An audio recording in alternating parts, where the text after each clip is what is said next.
Welcome to Java Forum. Now I am going to show you how to switch between workspaces in Oracle Linux 8 operating system. So you can see activities here. I click the activities button. So in right side you can see a workspaces bar is there. Okay.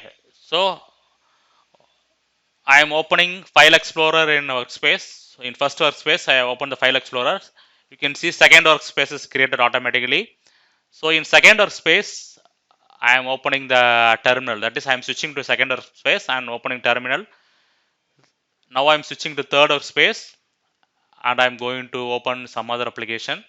So let me open Firefox. So I have opened the Firefox in third workspace.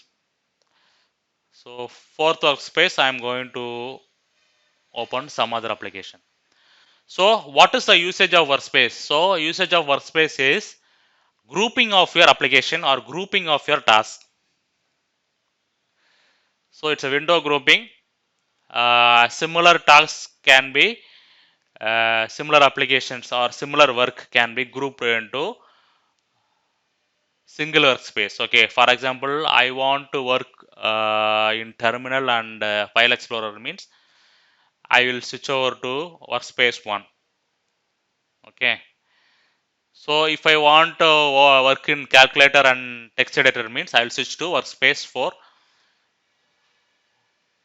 If I want to work in Firefox means I will switch to workspace 3. So this is the way I will switch between workspace. So workspace is nothing but grouping of your applications or grouping of windows which have a common task. Okay. So make use of this feature. So this is the way you can switch between workspaces in Oracle Linux 8 operating system.